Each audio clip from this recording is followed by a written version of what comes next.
Are you buying a luxury used yacht and are you scared by 900 hours on the engine meter? Do you think you're about to face a complete drive replacement? That's the biggest myth in this industry.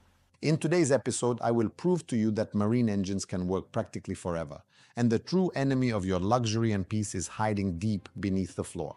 The howling pumps at night, the stench in the cabin, and the failures at sea are not due to overworked hours, but rather to cheap components and lack of service.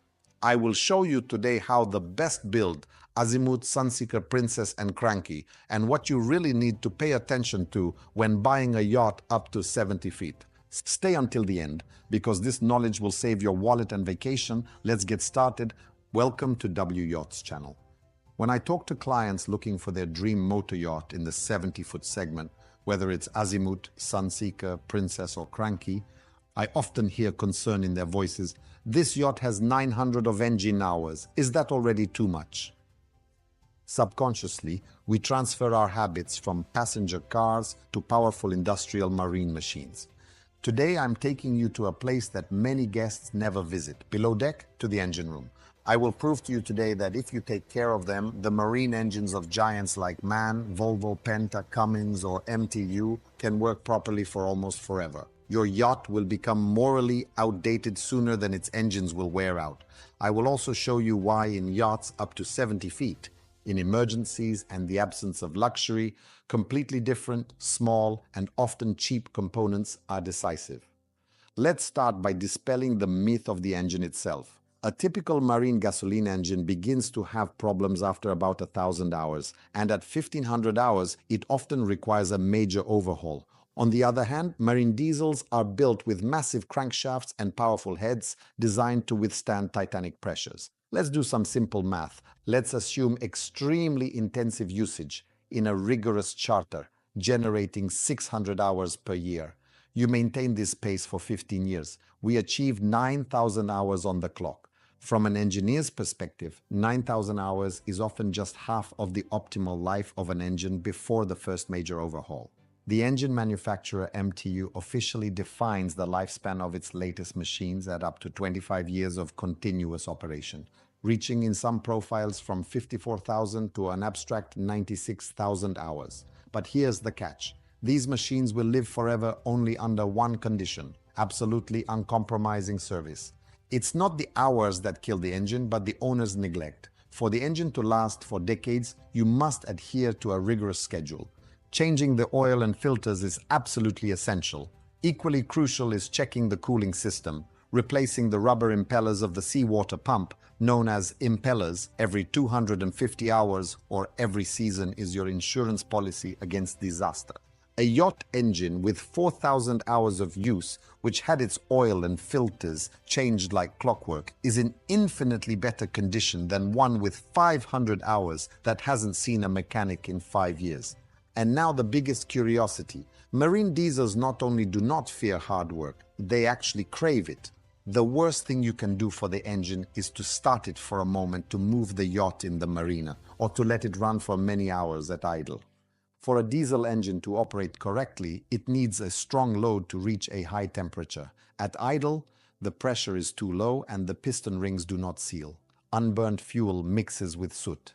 The lubricating oil on the walls undergoes rapid combustion, forming a layer as hard as glaze.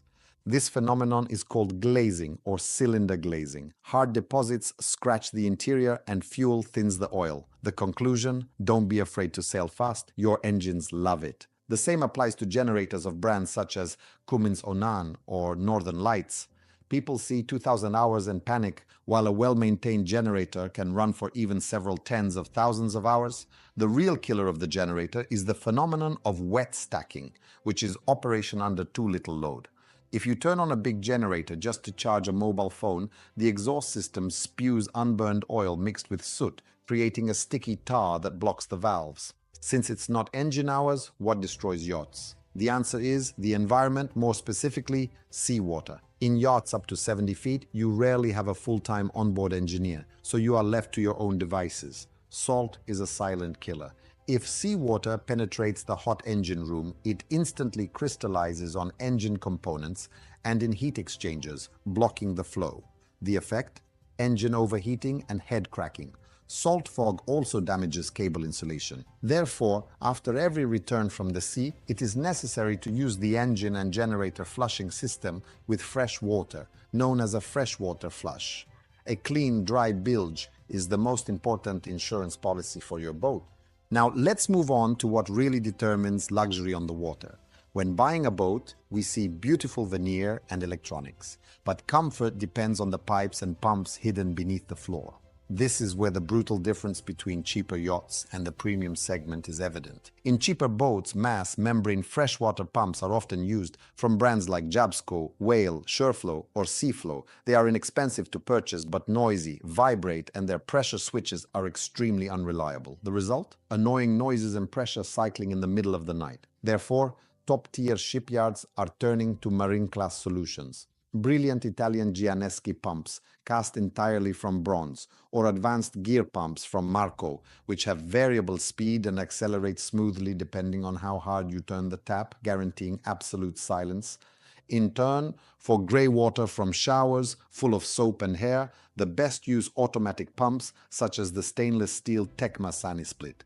Its greatest advantage is modularity. When something gets clogged, you detach the motor from the tank without spilling a drop of dirty water in the machine room. Water heating, hot water on the yacht, depends on the boiler, which uses the heat from the running engine or an electric heater. Cheap units may be equipped with boilers from the American brand Kuma, made of aluminum, which oxidizes over time, contaminating the water with powder, or from the Raritan brand made of carbon steel that requires powerful sacrificial anodes to prevent rusting.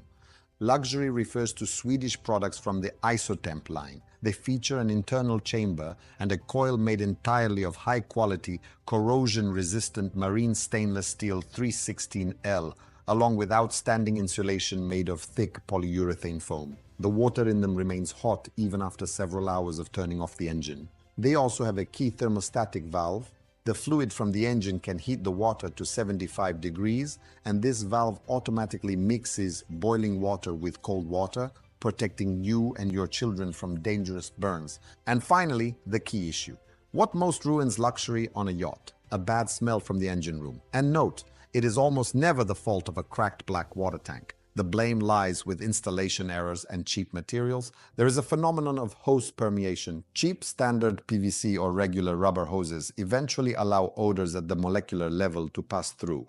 To have peace of mind, the best use the most expensive hoses on the market made of white butyl rubber with a steel spiral, such as the Raritan Saniflex brand, which trap odors 15 times more effectively. The second critical error is the threads. If you press the sanitary hose onto a pipe with a sharp thread, this thread will create a microscopic spiral path through which gases will always escape during the vibrations of the hull.